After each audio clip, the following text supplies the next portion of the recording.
Welcome back to my channel.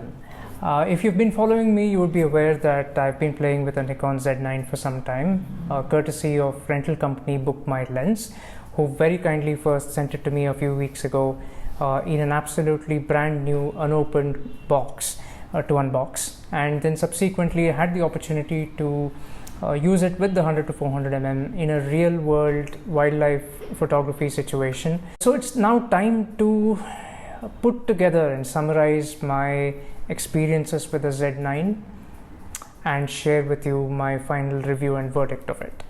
Now, it's never easy doing such a thing in the short term, especially for a camera of the scope of the Z9, considering the range and depth of its specifications and capabilities. But hey, I don't own the camera. I've been very kindly loaned it by Book My Lens, like I said, for a few days, so I've done my absolute best. The second caveat that I would like to place in front of you is that this review that I'm going to share is from the point of view of a wildlife photographer in the manner that I tend to use it and intend to use it in the future, and not so much from the point of view of other genres of photography such as landscape photography or commercial photography or wedding photography or something like that.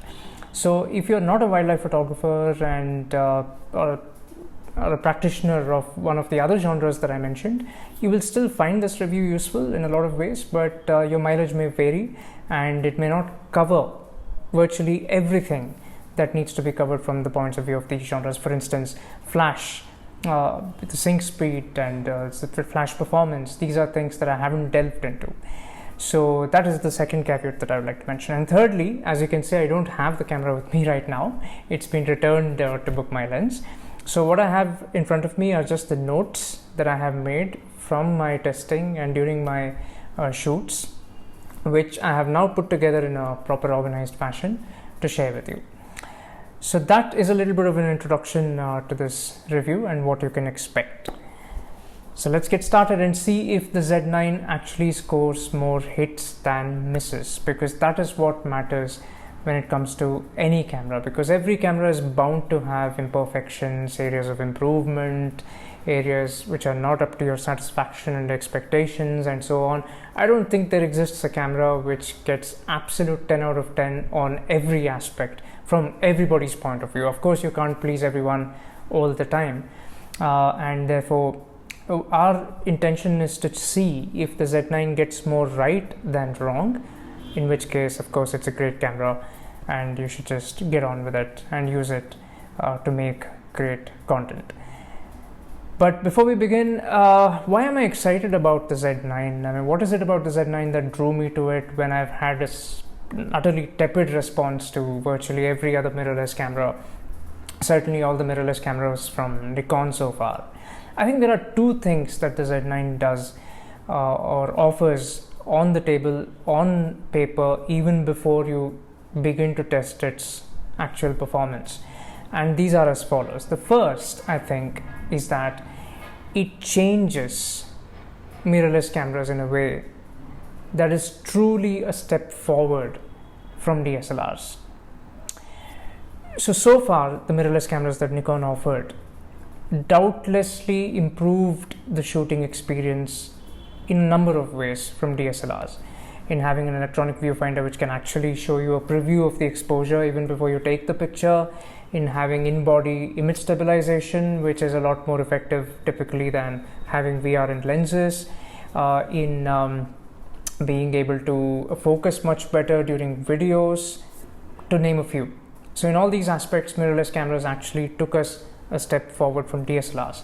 But unfortunately, at the same time, they also took a step backward from DSLRs in terms of battery performance, for instance, and in terms of lag in the EVF, and in terms of autofocus performance for stills in the first mirrorless cameras that Nikon offered, and therefore the merits of these mirrorless offerings unfortunately cancelled out or were cancelled out by the demerits, and therefore you were left pretty much in the same place. But the Z9, for the first time, corrects a number of those things, as you will see later in this review.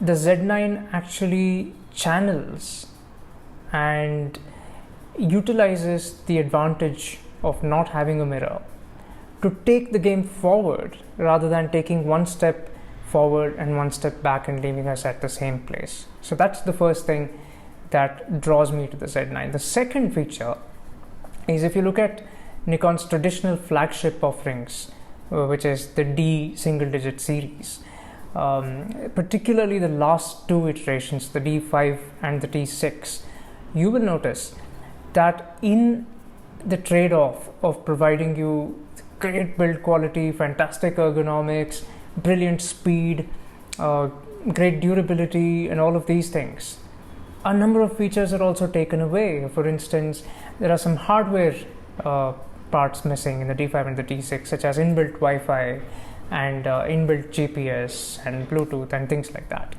You have certain capabilities missing, such as the D6 did not have 120 FPS video at all, which is just ludicrous in 2020. And of course, the resolution is sacrificed for the sake of speed, and therefore you always have to choose, or had to choose, between speed and resolutions. And therefore, you never had a single flagship Nikon camera which could do it all. I know that's a lot to expect from any camera, but that simply wasn't there, because it is a lot to expect. But for the first time with the Z9, we have a flagship which is truly a flagship in every way. It is not just a speed flagship, and it's not just a resolution flagship. It is not even just a build quality flagship or a features flagship. It does literally everything. It can shoot at 45 megapixels, at the same time 20 frames per second. It has an integrated battery grip and feels sensational to shoot vertical images with as well.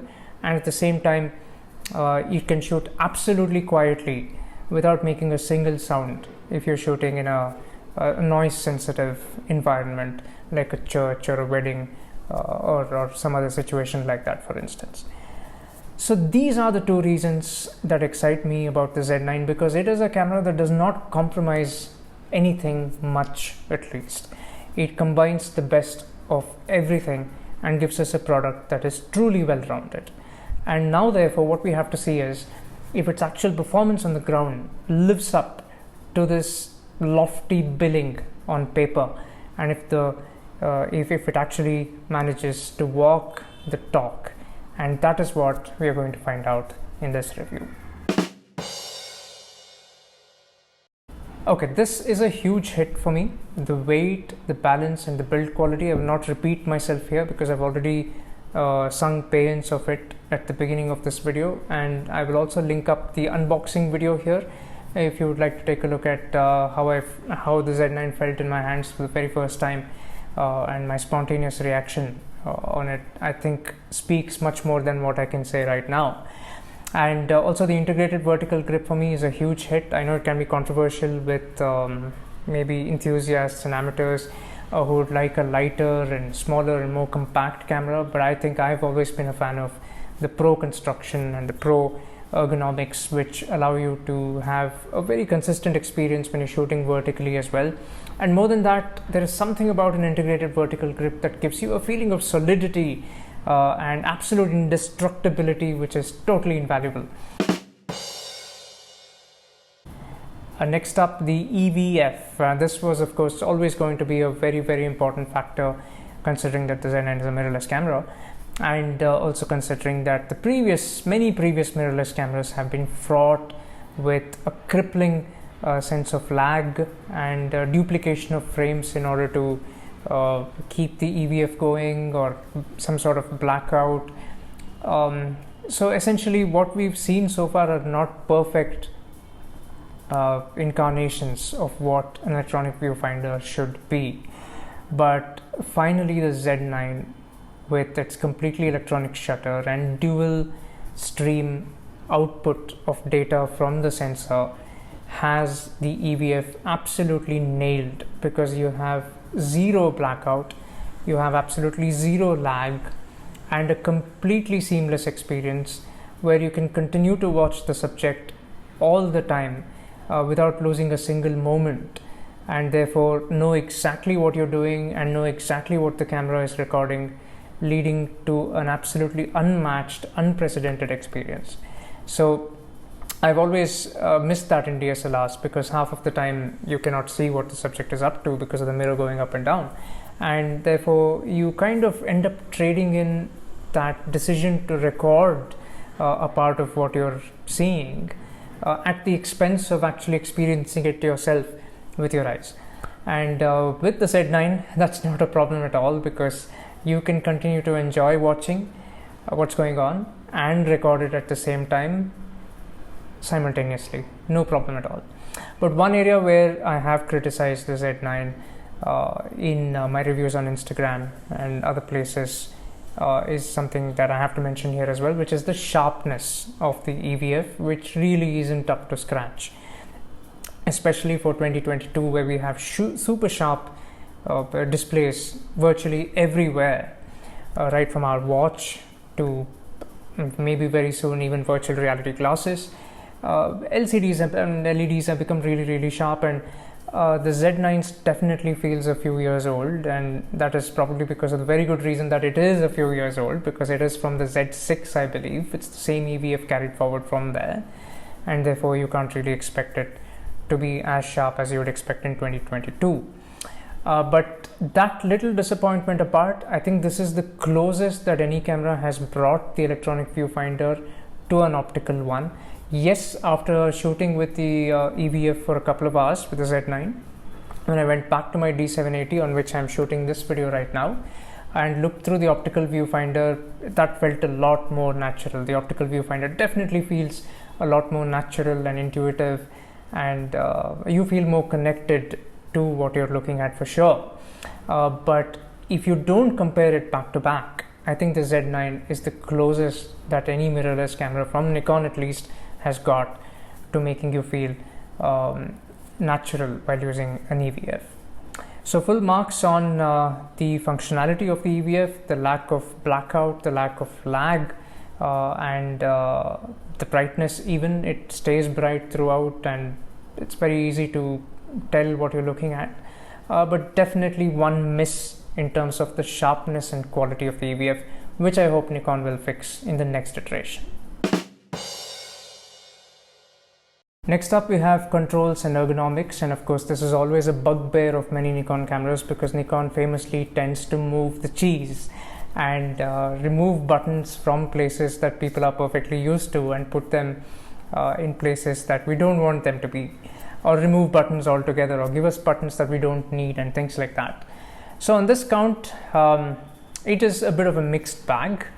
The first thing that struck me when I unboxed the camera, as you could perhaps see in the unboxing video, is that it still feels very much familiar, no matter which recent or contemporary Nikon camera you're coming from, even if it is a DSLR. So that is fantastic, because my primary camera is a D780, like I mentioned, and when I picked up the Z9, I did not feel all at sea. I did not fumble for buttons.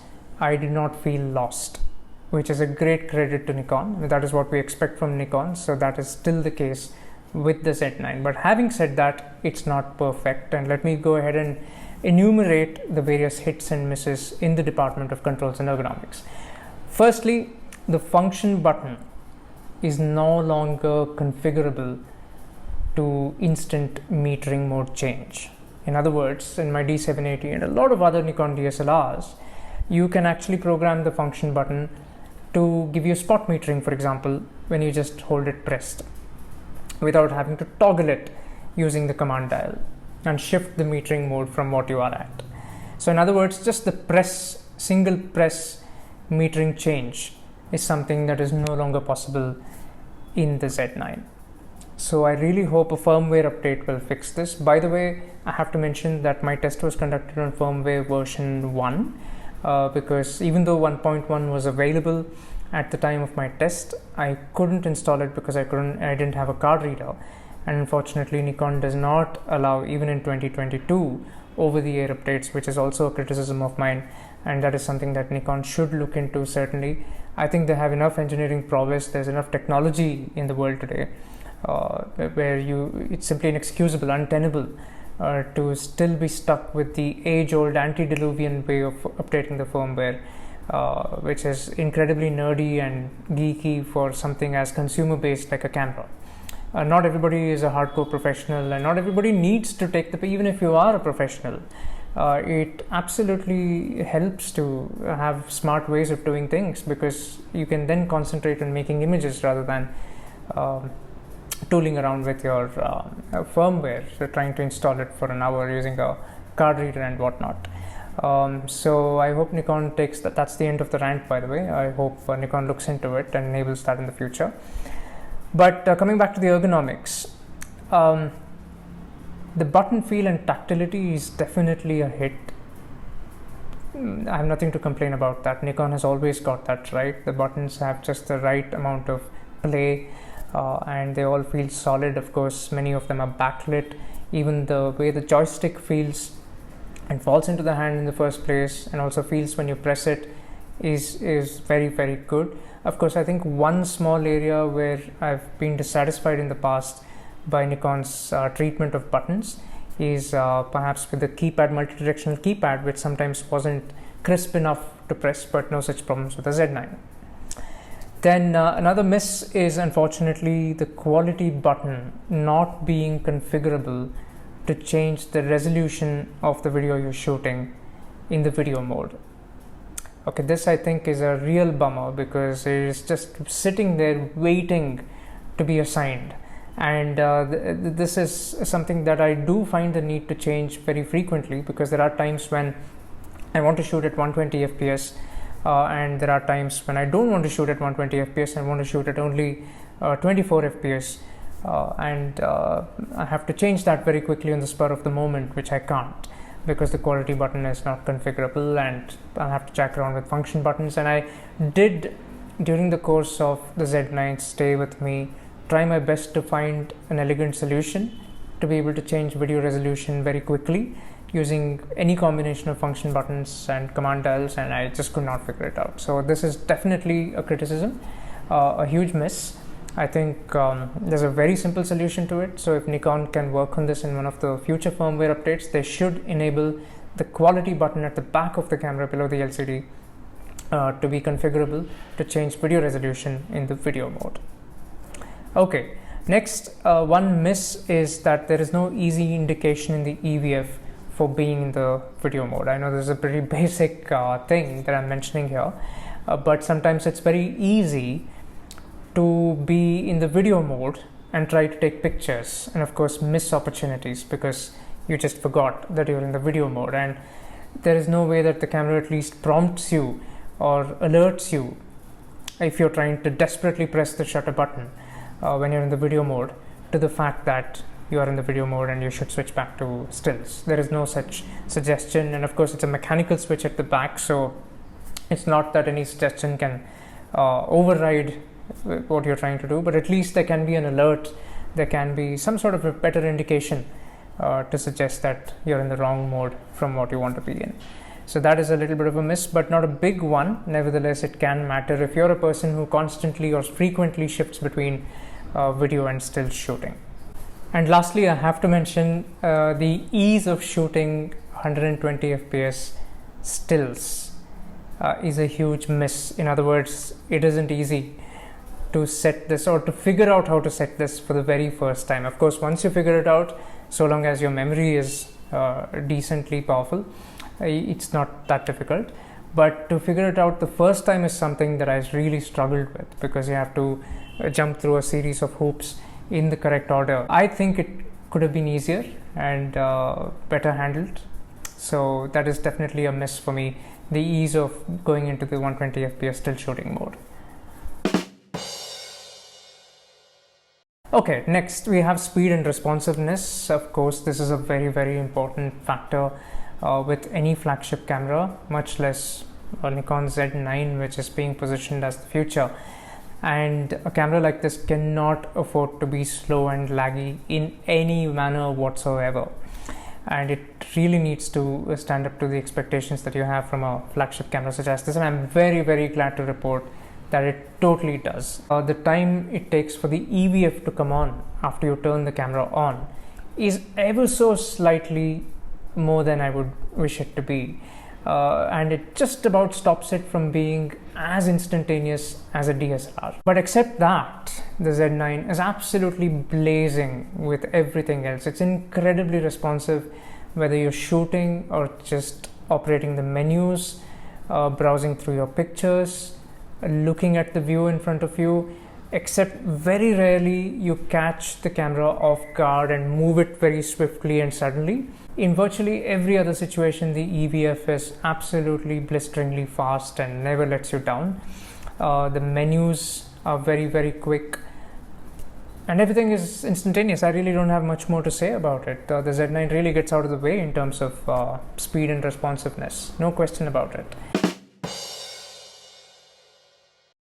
Okay, next, a small word on features. There are still features and video features.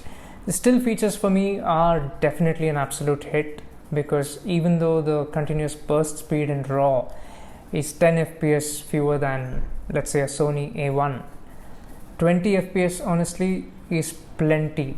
And that apart, you have the ability to shoot faster speeds if you're okay with JPEG shooting.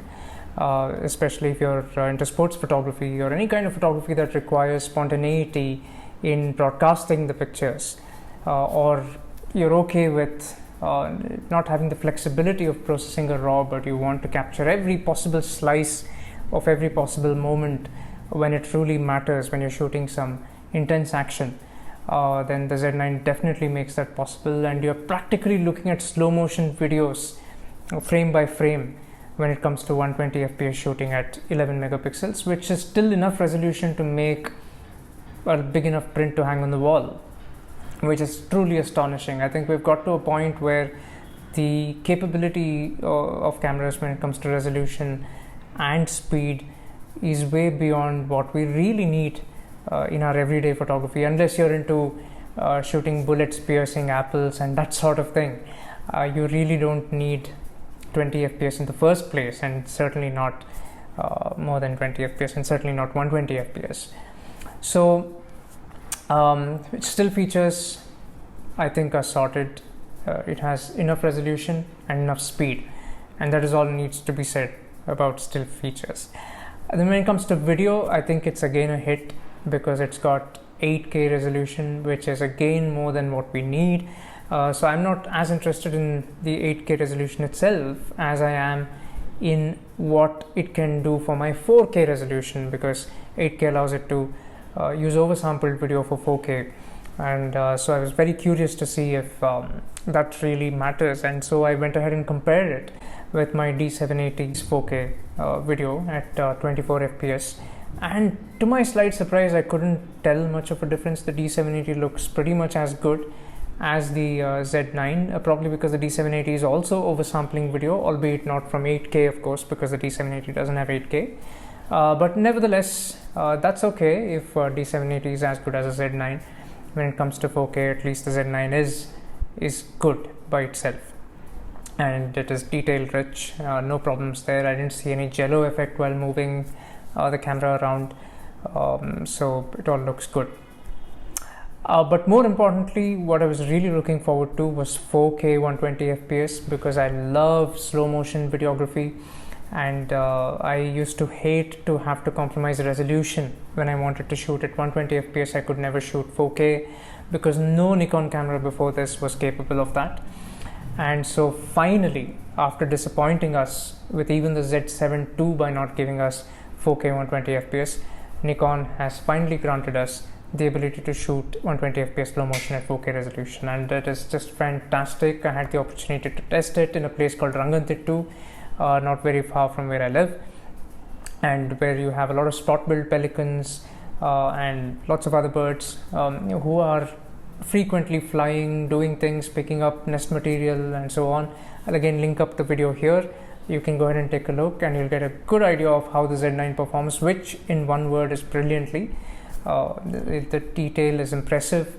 There is virtually no compromise with shooting 120 FPS in terms of autofocus, in terms of resolution, and what's more, even the stabilization looks better at slow motion, of course.